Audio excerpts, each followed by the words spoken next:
ಆಮೇಲೆ ಹಾಗಾದ್ರೆ ಯಾವುದೋ ಒಂದು ಸಮುದಾಯಕ್ಕೆ ಮಾತ್ರ ಸೀಮಿತ ಆಗ್ತಾ ಇದೆ ಕಾಂಗ್ರೆಸ್? ಇಲ್ಲ ಸರ್, ಅಲ್ಲೂ ಸಮುದಾಯ ಲೆಕ್ಕ ತಗೊಂಡವ್ರು ಪಾಪ ನಿಷ್ಠಾವಂತರು ಮಸ್ತಾನ ಇದಾರೆ ಮುಸ್ಲಿಮ್ಸ್ ಅಲ್ಲಿ. ಅವ್ರಿಗೂ ಏನು ಸಿಕ್ಕಿಲ್ಲ ಸರ್, ಅವ್ರು ಹೇಳ್ಕತ್ತಲ್ಲ ಅಷ್ಟೇ, ಎಲ್ಲ ಮನೇಲಿ ಕೂತವ್ರೆ. ಮುಸ್ಲಿಮ್ಸ್ ಬೇಜಾರ್ ನಾಯಕರಿದ್ದಾರೆ. ಹಾಗಾದ್ರೆ ಅಭಿವೃದ್ಧಿ ಕಡೆ ಹೆಂಗ್ ಹೋಗುತ್ತೆ? ಹೆಂಗೆ ಮತ್ತೆ ಮಂಡ್ಯ ಅಭಿವೃದ್ಧಿ ಇಲ್ಲ ಹಂಗಾಗಿ ಮಂಡ್ಯ ಇನ್ನೂ ಹಿಂಗೆ ಇರೋದು. ಹಂಗಂತೀರಾ?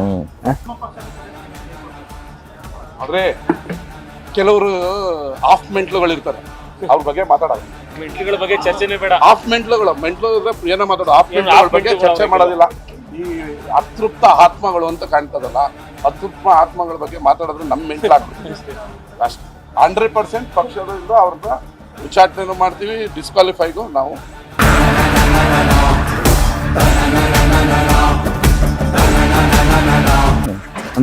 ನನ್ನ ತೆಗಿಕ್ ಅವ್ರೆ ಅವರು ಯಾರು ತೆಗಿದ್ ನನ್ನ? ನಾನು ಮೂಲ ಕಾಂಗ್ರೆಸ್ಸಿಗ, ನನ್ನ ತೆಗಿಕ್ ಯಾರು ತೆಗಿತಾರೆ? ನಮ್ಮ ನಾಯಕರು ಡಿ ಕೆ ಶಿವಕುಮಾರ್ ತೆಗಿಬೇಕಷ್ಟೇ. ಹೌದು, ನಮ್ಮ ಬೇಡ ನೋಡೋಣ. ಡಿ ಕೆ ಶಿವಕುಮಾರ್ ಬೇಡ ಅಂದ್ರೆ ನೀವು ಅವ್ರು ಬರ್ತೀರಿ ಅಷ್ಟೇ, ಇಲ್ಲ ಅಲ್ಲಿವರೆಗೂ ಕಾಂಗ್ರೆಸ್ ಅಲ್ಲಿ ಇರ್ತೀರಿ? ಯಾವುದೇ ಕಾರ್ಯಕ್ರಮಕ್ಕೆ ಬರಲ್ಲ, ಬೇಜಾರಿದ್ದೀವಿ, ಮನೇಲಿ ಇರ್ತೀವಿ. ರಾಮಲಿಂಗಣ್ಣ ಇವತ್ತು ಆಡಳಿತ ಪಕ್ಷ ಇರೋ ವಿರುದ್ಧವಾಗಿ ಬಂದಿದ್ದಾರೆ ಅಂದ್ರೆ ಅವ್ರಿಗೆ ಅಲ್ಲಿ ನಡ್ಸ್ಕೊಳ್ಳೋ ರೀತಿ ಸರಿ ಇಲ್ಲ.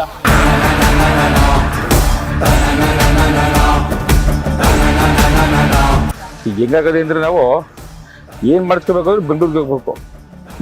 ಮಂಡ್ಯದಲ್ಲಿ ಮಂಡ್ಯ ಮುಡಿಕೊಂಡಿದೀವಿ. ಕೆಲಸ ಕಾರ್ಯ ಮಾಡ್ತೀವಿ, ನಮ್ಮನೆ ಕೆಲಸ ಅಲ್ಲ, ಸಾರ್ವಜನಿಕ ಕೆಲಸ ಕೇಳ್ಕೊಂಡು ಬೆಂಗಳೂರಿಗೆ ಹೋಗ್ಬೇಕು.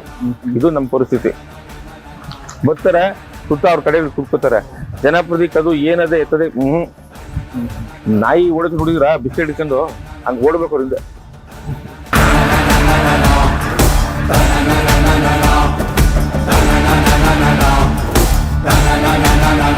ವಿಶ್ವಾಸ ತಗೊಳ್ದಿರೋದು ಮೂಲ ಕಾಂಗ್ರೆಸ್ ಕಾರ್ಯಕರ್ತನ ಗಣೆ ತೆಗೆದಿರೋದಿಗೆ ಈ ಸೋಲು.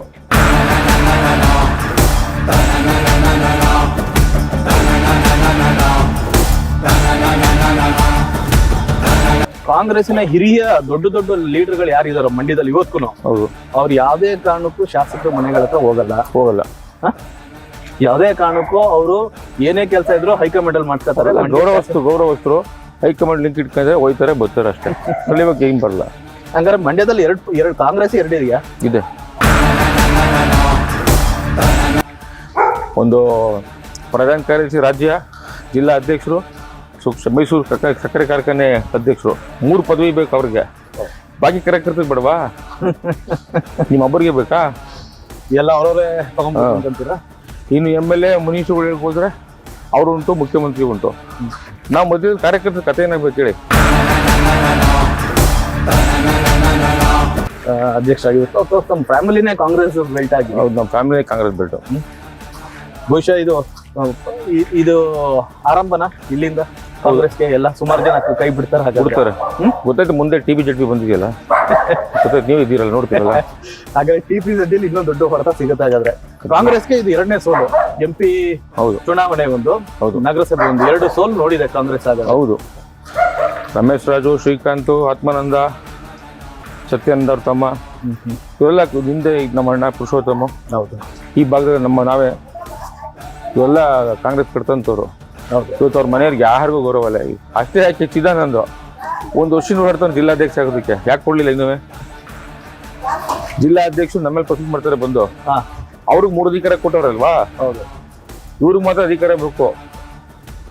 ನಾವು 7 ಕಡೆ ಪಕ್ಷ ಹುಡ್ಕೊಂಡಿರ್ಬೇಕು, ನಮ್ಗೆ ಇನ್ನೂ ವಯಸ್ಸು ಬರ್ತದೆ ಅಲ್ವಾ? ನಮ್ಮ ಮಾತುಕಲ್ಲಿ ಗೌರವ ಇಲ್ಲ ಪಕ್ಷದಲ್ಲಿ, ನಾವು ದೂರ ಬಂದು. ನಾವು ಕೂಡ ಯೂತ್ ಕಾಂಗ್ರೆಸ್ ಇಂದಾನೆ ಬಳಕೆ ಬಂದವರು. ಬಟ್ ಇತ್ತೀಚಿನ ದಿನದಲ್ಲಿ ನಮ್ಗೆ ಗೌರವನೇ ಇಲ್ಲ. ಅಲ್ಲಿ ಹೊಸ ನಾಯಕರುಗಳು ಬಂದಾಗ, ಅದೇ ಮೊದಲೇ ಒಂದು ಗಾದಿ ಇಲ್ಲ, ಹೊಸ ನೀರು ಬಂದಾಗ ಹಳೆ ನೀರು ಹೋಗ್ಬೇಕು ಪಾಚಿಕೆ ಅಂತ. ಹಾಗೆ ನಾವು ಹಳೆ ನೀರು ಅದೋ ಈಚೆಗೆ ಬಂದಿದ್ವಿ. ಚುನಾವಣೆಗೆ ಮಾತ್ರ ಕಾರ್ಯಕರ್ತರು ಬೇಕು, ಹೈಕಮಾಂಡು ಯಾರನ್ನು. ಆಮೇಲೆ ಏನು ಶಾಸಕರು ಉಂಟು, ಹೈಕಮಾಂಡ್ ಉಂಟು. ಕಾರ್ಯಕರ್ತರ ಕಥೆ ಏನು? ಎಲ್ಲಾ ಸೀನಿಯರ್ ಮೋಸ್ಟ್ ಕಾಂಗ್ರೆಸ್ ಕಾರ್ಯಕರ್ತರು ಯಾವುದೇ ಸಭೆ ಸಮಾರಂಭಗಳ ಜೊತೆ ಕಾರ್ಯಕ್ರಮಕ್ಕೆ ಮಾತ್ರ ಬರ್ತಾರೆ, ಯಾವ್ದಕ್ಕೂ ಬರಲ್ಲ ಅಂತ. ಸ್ಟೇಜ್ ಬಿಡಲ್ಲ ಸರ್, ಸ್ಟೇಜ್ನೇ ಬಿಡಲ್ಲ. ಅವ್ರವ್ರ ಛಲಗಳು ಅವ್ರ ಅಷ್ಟೇನೆ. ಯಾವ್ದಾರ ಒಂದ್ ಸ್ಟೇಜ್ ಒಬ್ಬ ಜನಪ್ರತಿನಿಧಿ, ನಾವು ಕೌನ್ಸಿಲ್ 10 ಜನ ಇದೀವಿ ಕಾಂಗ್ರೆಸ್ ಅಂತಿದ್ದು. ಈಗ ಬಿಡಿ, ಅಲ್ಲೂ ಕೂಡ ಎಲ್ಲ ಕೌನ್ಸಿಲ್ ನಮ್ಗೆ ಸಮಾಧಾನ ಇದೆ, ಮೇಲ್ಮಟ್ಟಕ್ಕೆ ಚೆನ್ನಾಗಿದ್ದಾರೆ. ಅವ್ರನ್ನೂ ವಹಿಸ್ತಿರ, ನಮ್ನು ವಹಿಸ್ತಿರ್ಲಿಲ್ಲ. ಆದ್ರೆ ನಿಮ್ ತರನೇ ತುಂಬಾ ಜನ ಹೊರಬರೋರು ಇದಾರೆ. ಹಂಗಾರೆ ಸಮಾಧಾನ ಇರ್ಬೋದೇನೋ ಗೊತ್ತಿಲ್ಲ, ನನಗಂತೂ ಅಸಮಾಧಾನ ಇತ್ತು, ಬಂದಿದ್ದೀನಿ ಈ ಕಡೆ. ಸೀನಿಯರ್ ಲೀಡ್ರು ಅವ್ರಿಂದ ನಾಯಿ ತರ ಓಡಬೇಕು ಅನ್ನೋದು ಎಷ್ಟು ಗೌರವ ಇರ್ಲಿಲ್ಲ ಸರ್. ಬಿಡಿ, ಅದು ಯಾಕೆ ಸುದ್ದಿ ಹಿಂಗೆ ಬರ ಎಲ್ಲ ಜೊತೆಯವರು ಕೊಡ್ಲಿ ಸಮಾನಾಗಿ.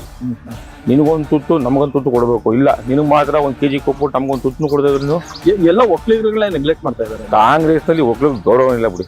ಕಾಂಗ್ರೆಸ್ನಲ್ಲಿ ಅಲ್ಲ, ಮಂಡ್ಯ ಅಂದ್ರೆ ಒಕ್ಕಲಿಗರ ಬೆಲ್ಟ್, ಒಕ್ಕಲಿಗರಿಗೆ ಬೆಲೆ ಇಲ್ಲ ಅಂತ ಅದು ಯಾರೋ ಯಾವ್ದೋ ಕಾಲ ಹೇಳ್ಬಿಟ್ಟ ಏನು ಪ್ರಯೋಜನ ಇಲ್ಲ. ಅಲ್ಲ, ರಾಮಲಿಂಗ ಅವ್ರಿಗೆ ಈಗ ಏನೀಗ ವಿರೋಧ ಪಕ್ಷ ಈಗ ಹೋಗಿದ್ದೀರಲ್ಲ, ಇಲ್ಲಿ ತಮ್ಗೆ ಸ್ಥಾನಮಾನ ಗೌರವ ಸಿಗ್ತಾ ಇದೆಯಾ? ನಾನೇನು ಯಾವುದು ಅಧಿಕಾರ ರಾಜಕೀಯ ಹೋಗಿಲ್ಲ ಸರ್ ನಾನು.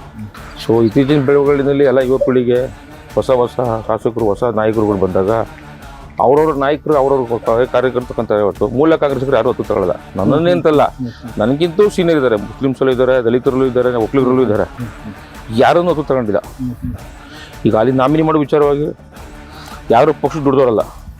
ಹಾಗಾದ್ರೆ ಈಗ ಇರುವಂತ 5 ಜನ ನಾಮಿನಿ, 4-5 ಜನ ಎಲ್ಲ ಯಾರು ಅವ್ರು ಬಯೋಡಾಕ್ ತಗ್ಸಿ ಏನ್ ಮಾಡಿದ್ದಾರೆ ಕಾರ್ಯಕ್ರಮಗಳು ಕಾಂಗ್ರೆಸ್ ಅಂತ ಅಂತವ್ರು ನಗರಸಭೆ ನಾಮಿನಿಗಳಂದ. ನಗರಸಭೆ ಮೂಡ ಎಲ್ಲ ಎಲ್ಲೆಲ್ಲಿ ಕಮಿಟಿಗಳು, ಕಾಲೇಜ್ ಕಮಿಟಿ ಆಗ್ಬೋದು, ಎಲ್ಲ ಅಭಿವೃದ್ಧಿ ಸಮಿತಿಗಳಾಗ್ಬೋದು. ಹಂಗಾರೆ ಕಾಲದಿಂದ ದುಡ್ದಂತ ಕಾಂಗ್ರೆಸ್ಗೆ ಕಾಲದಿಂದ ದುಡ್ದಂತವ್ರ ಕತೆ ಏನಾಗ್ಬೇಕು? ಯಾರು ಶಾಸಕರು ಗಣೆ ತಗೊಂಡಿಲ್ಲ, ಅವ್ರು ಇಷ್ಟ ಬಂದಾಗ ಅವ್ರು ಹಾಕೊಂಡಿದ್ದಾರೆ, ಅವ್ರು ದೊಡ್ಡವರಿದ್ದಾರೆ, ಮಾಡ್ಕೊಳ್ಳಿ ಬಿಡಿ. ರಾಜಕೀಯದಲ್ಲಿ ತಮ್ಮದೇ ಆದಂತ ಸ್ಥಾನಮಾನ ತಗೊಂಡಿದ್ದೀರಿ, ತಮ್ಮದೇ ಆದಂತ ಒಂದು ಹೆಸರು ಉಳಿಸ್ಕೊಂಡಿದ್ದೀರಿ ಮಂಡ್ಯದಲ್ಲಿ. ಹೌದು. ಆಮೇಲೆ ನಿಮ್ಮ ವಾರ್ಡ್ ನಲ್ಲಿ ಮಂಡ್ಯದಲ್ಲಿರುವಂತ ಕೌನ್ಸಿಲರ್ ಸೀನಿಯರ್ ಮೋಸ್ಟ್, ಅದು ಬೇರೆ ಮಾಡ್ತಿಲ್ಲ ಅಲ್ಲ. ಸೊ ಇಷ್ಟೊಂದು ಪ್ರಭಾವಿಯಾದ ತಾವು ಕೌನ್ಸಿಲರ್ಗಿಂತ ಪಾರ್ಟಿ ಸೀನಿಯರ್ ನಾವು. ಹೌದು, ಕೌನ್ಸಿಲರ್ ಇರ್ಲಿ, ನಮ್ಗಿಂತ ದೊಡ್ಡವ್ರಿಗಿದ್ದಾರೆ, ಅವ್ರು 7 ಬಾರಿ ಗೆದ್ದಿರ್ಬೋದು. ನಾನು ವಯಸ್ಸಿನ ಲೆಕ್ಕ ತಗೊಂಡಾಗ ನಮ್ಗಿಂತ ಹಿರಿಯ ಕಾರ್ಯಕರ್ತರು ಕಾಂಗ್ರೆಸ್ ಅಲ್ಲಿ ಇದ್ದಾರೆ. ಯಾರು ಏನು ಅನುಕೂಲ ಆಗಿಲ್ಲ, ಪಾಪ ಎಲ್ಲರೂ ಮನೆಗೆ ಸೇರ್ಕೊಂಡಿದ್ದಾರೆ. ನಾನು ಕೂಡ ಆಸ್ಪರೆಂಟ್ ಇದ್ದೆ. ಆ ಟೈಮಲ್ಲಿ ಶಾಸಕರು ನಮ್ಮ ಕೈಗೆ ಸಿಗ್ಲಿಲ್ಲ. ಬೆಂಗಳೂರು ಹುಷಾರಿಲ್ಲ, ಮರಳಿದ್ದೀನಿ, ಬರ್ತೀನಿ ಲೇಟಾಗಿ ಮೀಟಿಂಗ್ ಕರೆದ್ರು. ಅದ್ರ ಕಾಲೇಜ್ JDS ಅವರು 7-8 ಮೀಟಿಂಗ್ ಮಾಡಿದ್ರು. ನಾವು ಒಂದು ಮೀಟಿಂಗ್ ಮಾಡಿಲ್ಲ ನಾವು.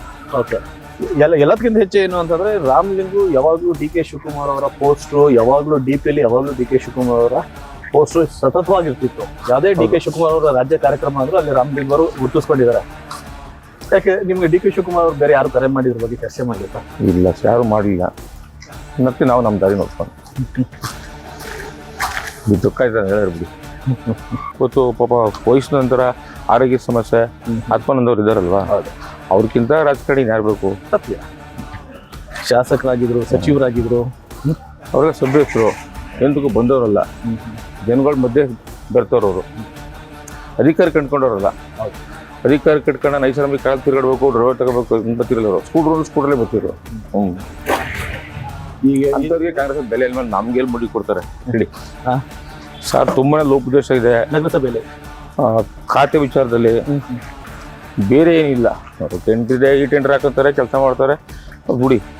ಸರ್ಕಾರದಿಂದ ಬರುವಂತ ಹಣ ಹೆಚ್ಚಿಗೆ ಬಂದ್ರೆ ಯಾರು ಇಂಪ್ರೂವ್ ಮಾಡ್ಬೋದು. ಸರ್ಕಾರದಿಂದ ಹಣ ಬರಬೇಕು. ಅದು ಡಿಪೆಂಡಬಲ್. ಸರ್ಕಾರ ತಿರುಗಡಪ್ಪ ಸಿಟಿಗೆ ಹಣ ಬಿಡುಗಡೆ ಮಾಡಬೇಕು. ಜಿದ್ದನ್ನ ರಾಜಕಾರಣ ಮಾಡಿದ್ರೆ ಇಲ್ಲ. ಚುನಾವಣೆ ಟೈಮ್ ನಲ್ಲಿ ಮಾತ್ರ ರಾಜಕಾರಣ ಮಾಡ್ಬೇಕಾ? ಹೌದು. ಇಲ್ಲ, ಯಾವಾಗ್ಲೂ ರಾಜಕಾರಣದಲ್ಲಿ ನಾವು ಅಭಿವೃದ್ಧಿ ರಾಜಕಾರಣ ಮಾಡ್ಬೇಕಷ್ಟೇ. ಚುನಾವಣೆ ಬಂದಾಗ ಸೋಲು ಗೆಲುವು ಇದ್ದೇ ಇರ್ತದೆ. ಹೌದು. ಮತದಾರ ಓಟ್ ಹಾಕೋನೋ ಇಲ್ವೋ ಅನ್ನೋದು ಬೇಡ. ನಮ್ಮ ಕೈಯಲ್ಲಿ ಕೆಲಸ ಮಾಡ್ಬೇಕು, ನಮ್ಮ ಧರ್ಮ ನಾವು ಮಾಡಿ ತೋರಿಸ್ತೀವಿ. ಇಲ್ಲ, ಮಂಡ್ಯದಲ್ಲಿ ಪ್ರತಿದಿನ ರಾಜಕಾರಣ ನಡೀತಾ ಇರತ್ತೆ. ಅದು ಕೆಲವರಿಗೆ ಪ್ರತಿದಿನ ರಾಜಕಾರಣನೇ ಆಗಿದೆ, ಅದು ನಮ್ಗಿಲ್ಲ. ಚುನಾವಣೆ ಬಂದಾಗ ನೋಡೋಣ ಅದನ್ನ. ಒಟ್ಟೆ ಆಗಿ ಸರಿ ಮುಂದಕ್ಕೆ ಹೋಗ್ತೀರಾ? 15 ಜನ ಏನ್ ಕೆಲಸ ಮಾಡ್ಬೇಕು. ಇವತ್ತು ಕೋರಂ ಕೊಟ್ಟು ಅಧ್ಯಕ್ಷ ಕೂರಿಸಿದೀವೋ 18 ಜನರು ಅಧ್ಯಕ್ಷರೇ. 15 ಜನ ಅಧ್ಯಕ್ಷ ಅಂತೀರಾ? ಹೌದು. ಇವ್ರು ತಾರತಮ್ಯ ಏನಿಲ್ಲ. ಆದ್ರೆ ಅಷ್ಟು ಹೊಂದಾಣಿಕೆ ಇದೆಯಾ ನಿಮಗೆ? ಇದೆ. ಅಲ್ಲ, ಯಾಕಂದ್ರೆ ಮೊದಲನೇ ಬಾರಿ ಈ ಮಾತನ್ನ ನಗರಸಭೆ ಒಬ್ರು ಸದಸ್ಯರ ಬಾಯಲ್ಲಿ ಕೇಳ್ತಾ ಇರೋದು. ನಾವಿರುವಂತ 18 ಜನ ಪ್ಲಸ್ 19 ಬರೋಲ್ಲ ಅವ್ರು ಬಿಡಿ, 18 ಜನನು ನಾವು ಅಧ್ಯಕ್ಷ ಅನ್ನೋ ಮಾತು ಮೊದಲನೇ ಬಾರಿ. ಅದು ಸೀನಿಯರ್ ಲೀಡರ್ ಕೈಲಿ. ಯಾಕಂದ್ರೆ ಅಧ್ಯಕ್ಷರು ಮಾತನ್ನ ಕೇಳ್ದಾರೋ ಎಷ್ಟೋ ಜನ ಇದ್ರು. ಅದ ಬೇರೆ ಇರ್ಬೋದು. ಹಿಂಗಾಗಲ್ಲ ಅಂತ ನಾನು 100% ಅನ್ಕೊಂಡಿದ್ದೀನಿ. ಹೌದಾ? ಅಷ್ಟೊಂದು ಕಾನ್ಫಿಡೆನ್ಸ್ ಇದೆ, ನಂಬಿಕೆ ಇದೆ. ಎಸ್, ಬನ್ನಿ. ಇದು ಇವತ್ತಿನ ಕಾರ್ಯಕ್ರಮ ಆಗಿತ್ತು. ಮತ್ತೊಂದು ಕಾರ್ಯಕ್ರಮದಲ್ಲಿ ಮತ್ತೆ ನಾನು ಭೇಟಿ ಆಗ್ತೀನಿ. ಅಲ್ಲಿವರೆಗೂ ನೋಡ್ತಾರೆ ಇದು ಒನ್ ಇಂಡಿಯಾ ಟಿವಿ. ನಾನು ನಿಮ್ಮ ಪ್ರೀತಿಯ